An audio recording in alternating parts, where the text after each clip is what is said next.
Assalamualaikum warahmatullahi wabarakatuh. Jumpa lagi dengan saya Jumal Multazam di channel Move On. Sahabat-sahabat, kali ini saya akan sharing tentang kelanjutan dari pelajaran kita yang lalu. Masih di training atau kursus gratis bagaimana cara memotivasi diri dan memotivasi orang lain.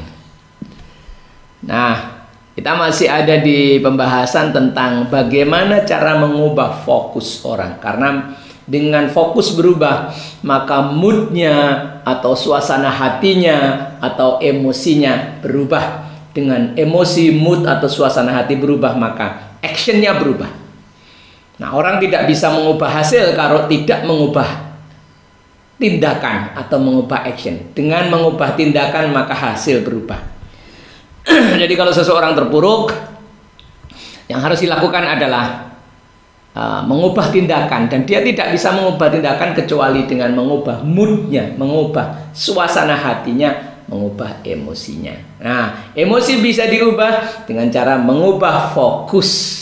Nah, mengubah fokus ada 3. Yang pertama adalah dengan perintah. Yang kedua adalah dengan gerakan. Terus yang ketiga adalah dengan pertanyaan. Nah, pertanyaan itu ada 5 yang saya akan share. Sebetulnya banyak pertanyaan ya. 5 yang saya akan share. 2 diantaranya sudah saya sampaikan di 2 video sebelumnya. Yaitu yang pertama adalah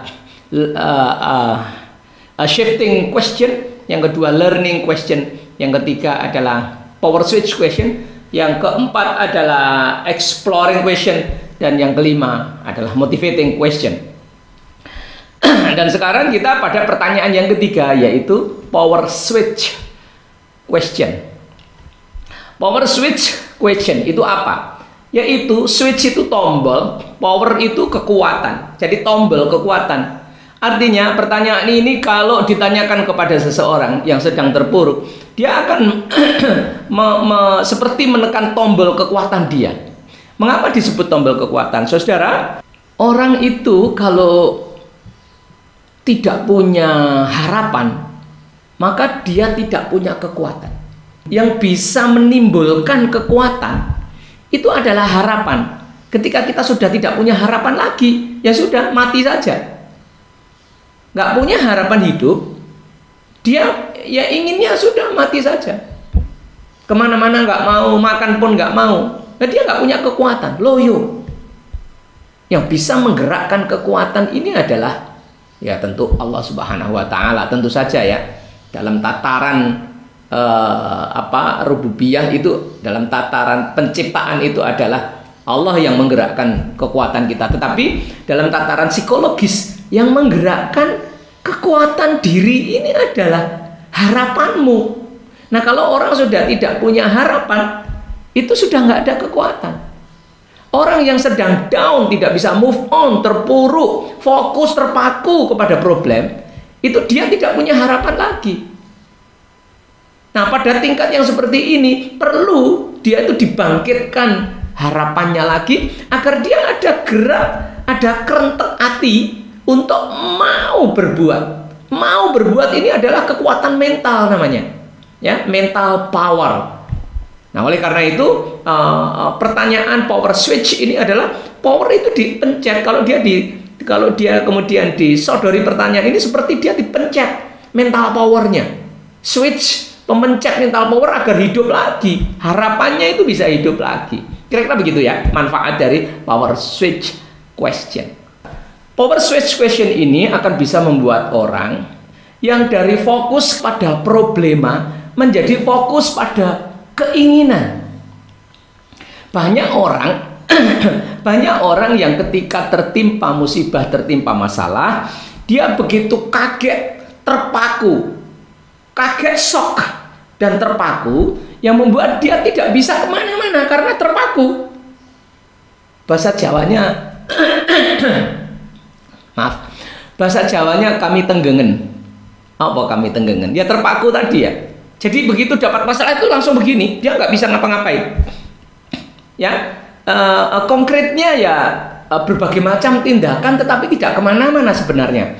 Dia bisa saja meratapi, nangis terus meratapi kesedihannya, meratapi musibahnya, ya, terus tidak bisa berbuat apa-apa. Atau dia memarahi orang-orang yang menyalahkan orang-orang yang membuat dia seperti itu, dan dia tidak berbuat apa-apa, hanya menyalahkan orang-orang. Atau bahkan parahnya dia mengutuki diri sendiri. Nah, inilah yang disebut orang shock dan terpaku. Ya, padahal seharusnya dia berbuat sesuatu. Ya, nah, untuk keluar dari persoalan itu. Oleh karena itu, sahabat-sahabat, pertanyaan ini bisa membawa dia keluar dari perasaan terpaku tadi, dari perasaan shock, sehingga dia bisa bergerak, bisa move on, keluar dari persoalannya. Nah, apa yang bisa kita tanyakan untuk itu? Yaitu begini, sahabat-sahabat. Baik, ketika kamu mengalami peristiwa seperti ini dan kamu meratapi dirimu, atau kamu menyalahkan orang-orang, atau bahkan kamu malah mengutuki dirimu sendiri, tapi sebenarnya apa yang kamu inginkan? Sebetulnya habis di situ. Sebenarnya apa yang kamu inginkan? Tetapi supaya dia tidak menyalahkan orang lagi, maka keinginannya itu sebaiknya adalah sesuatu yang dia bisa kendalikan sendiri. Misalnya dia, apa yang kamu inginkan itu berhenti sampai di situ, maka saya ingin dia mati. Nah, itu tidak menyelesaikan masalah. Kalau saya ingin dia mati, begitu ya. Atau saya ingin dia, apalagi ya yang buruk begitu. Nah, itu tidak menyelesaikan masalah karena out of control, karena di luar kendali. Nah, apa yang di dalam kendali? Ya diri kita sendiri. Maka pertanyaannya dilanjutkan sampai finish. Apa yang kamu inginkan terjadi pada dirimu? Jadi komplit, apa yang kamu inginkan terjadi pada dirimu? Apa yang kamu inginkan terjadi pada dirimu? Dan pertanyaan itu boleh diulang-ulang supaya dia paham. Misalnya orang-orang semua membenci saya, terutama dia, ya, si X itu membenci saya. Ya, saya dibuat seperti ini. Dia sengaja mencelakakan saya. Apa yang kamu inginkan? Kalau berhenti sampai di situ, dia bisa menjawab begini, saya ingin dia mati aja, nggak usah ada di dunia ini. Nah, itu bahayanya. Oleh karena itu kan di luar kendali.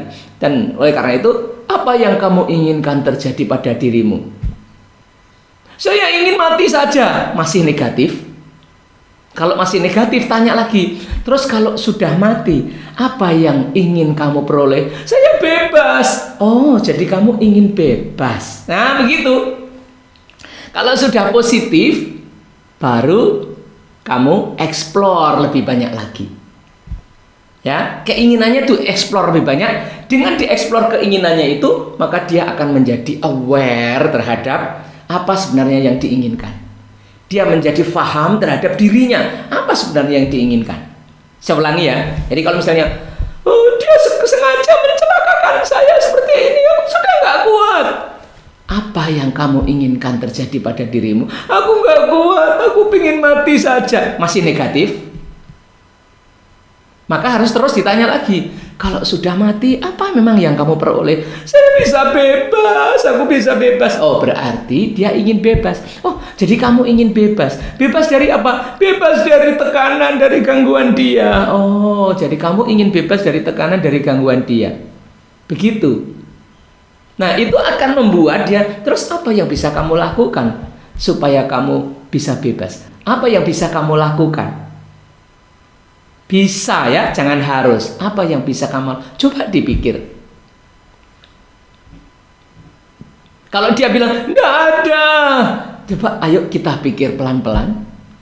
Tenangkan hatimu. Kamu hanya ingin bebas kan sebenarnya? Itu diulang-ulang. Kamu hanya ingin bebas kan sebenarnya? Iya, aku ingin bebas. Nah, lagunya sudah mulai, tone-nya sudah mulai turun. Tadi tonnya masih ton panik, sekarang tonnya turun. Iya, aku capek. Oh, kamu capek. Ketika kamu capek, apa sebenarnya yang kau inginkan? Saya ingin bebas, saya nggak ingin seperti ini lagi. Oke, coba cari tempat-tempat yang bisa membuat kamu bebas. Cari tempat yang bisa membuat kamu bebas. Nggak ada. Coba cari kegiatan-kegiatan yang bisa membuat kamu bebas.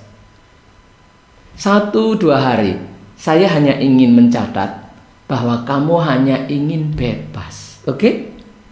Oke, mungkin cukup hanya sampai di sini. Besok didatangi lagi.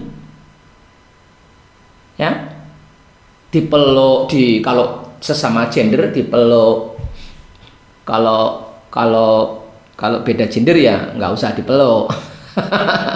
Begitu. Jadi itu bisa membuat orang itu fokus dari persoalan, dari problema kepada apa yang dia inginkan. Ini sangat penting sahabat-sahabat. Kalau tidak, dia nanti tidak kemana-mana.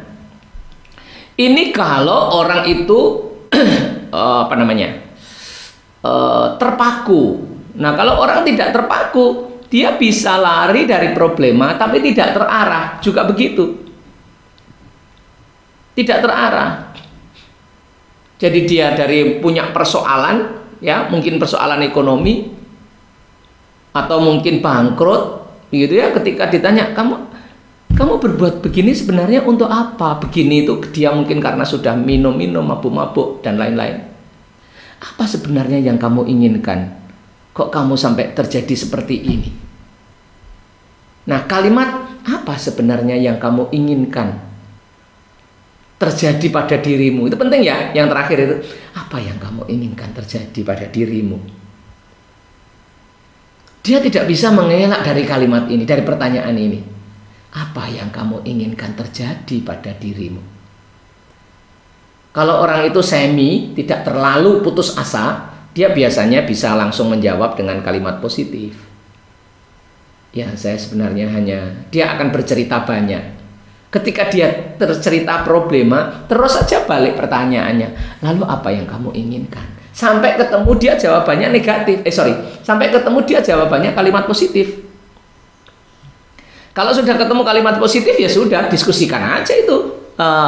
Kalimat positifnya itu, keinginannya itu didiskusikan ya. Dengan apa? Dengan pertanyaan-pertanyaan yang lain berikutnya ya. Masih ada 2 pertanyaan lagi, yaitu exploring. Maka kita explore yang dia inginkan tadi, kita explore ya, supaya dia semakin konkret ya, keinginannya itu semakin konkret ya, semakin detail ya. Semakin detail keinginannya, dia semakin mudah untuk mencapainya.